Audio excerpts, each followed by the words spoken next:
Choosing places. Today's gospel is Mark 10:35 through 45. James and John, the sons of Zebedee, came to Jesus and said to him, "Teacher, we want you to do for us whatever we ask of you." He replied, "What do you wish for me to do for you?"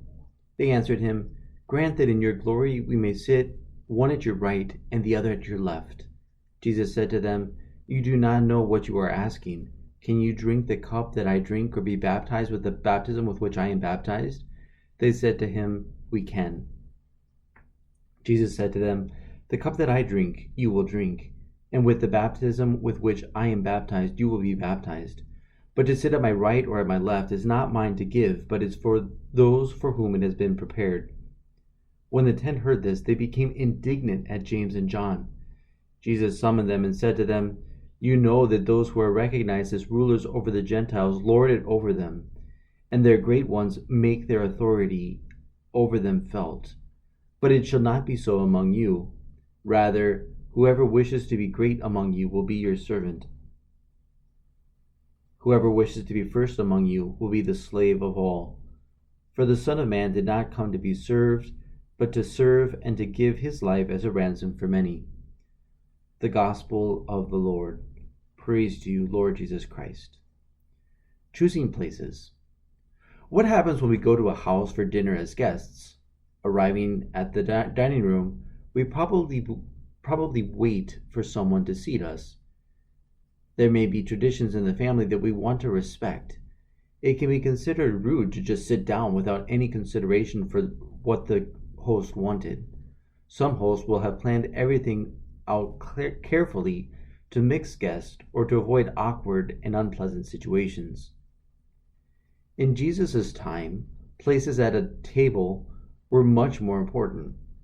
The host would follow a strict hierarchy of the social status of his guests to place them at table. James and John see themselves at the head of the list. They believe that they deserve to sit at his right hand and at his left, the positions of honor. Why? Is this a meritocracy? Have they done something the other disciples have not, so they deserve the best places? Is it a question of social status? Was the family of Zebedee so well off that they expected the best places wherever they go? Or perhaps, do they consider themselves to be the special friends of Jesus and want to receive special treatment? Whatever the case, Jesus does not see things the same way they do. He wants them to worry less about the honor they receive and more about the service they give. He speaks about the Gentiles and how they try to lord their authority over others. This image would strike home as they saw foreigners ruling their very homeland. It was a painful and embarrassing reality. Jesus contemplates them with love and is concerned that they want to measure his love by their social status. The jealousy in their hearts is a red flag that speaks of insecurity. Where does jealousy come from?